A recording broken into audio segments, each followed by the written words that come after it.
palla in mezzo, De Miere smanaccia, poi conclusione, c'è il gol del vantaggio del Valderice con Forconi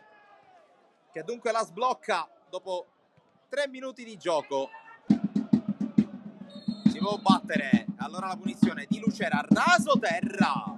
la palla che esce di poco, gioca di sponda con Lucera, palla in avanti per Licata che si è inserito con i tempi giusti, Licata destro, attraversa tutto lo specchio della porta, non arriva neanche Colley, è occasionissima per il Gemini. Venga, la fa passare dove c'è ancora Parri, verticale per Colley che può andare sul fondo, Colley uno sguardo in mezzo, Lucera di testa non riesce ad indirizzare. Bel fischio, se come punto di battuta va a cercare la porta, De Miere difende il palo protetto dalla barriera. Per l'infortunio a Nigro, altre sospensioni, tanto occhio alla sponda, Lucera se lo divora sull'ottima sponda di Stassi.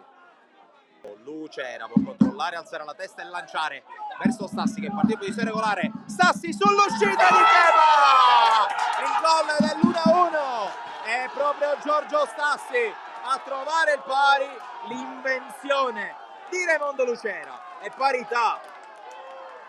Si lotta in una delle rare pozzanghere di questa metà campo, poi cross di Moratore, secondo palo, smanaccia che va Stassi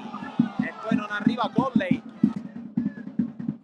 Seiter scambia con Beca, può avanzare il 16, tocco per Stassi, Stassi converge, guarda la porta, la cerca, non la trova, rilancia il portiere, ci cala col petto, di fatto un assist a Stassi, tocco per Lucera, corre Colley, la palla è per lui, Colley, la parata di Kepa Chaber, da una parte Samuel Amraoui, dall'altra Najib Sekoum.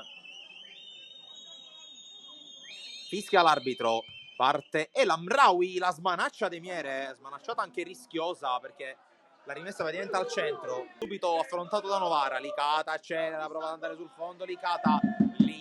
con lo sguardo in mezzo, Stassi non arriva, Lucera neanche, poi sulla ribattuta, eccolo Lucera, più veloce di tutti, destro, Cheba in 2 tempi, il gioco è stato fermo almeno 2 minuti, si riprende, calcio d'angolo, Lucera, traiettoria alta, Stassi, dove c'è solo Kepa Chaber, sì. Cerca di cambiare gioco, lo fa con una grande palla per la corsa di Perrone. Perrone converge, sinistro di Perrone, blocca in 2 tempi Kepa. La fa sua,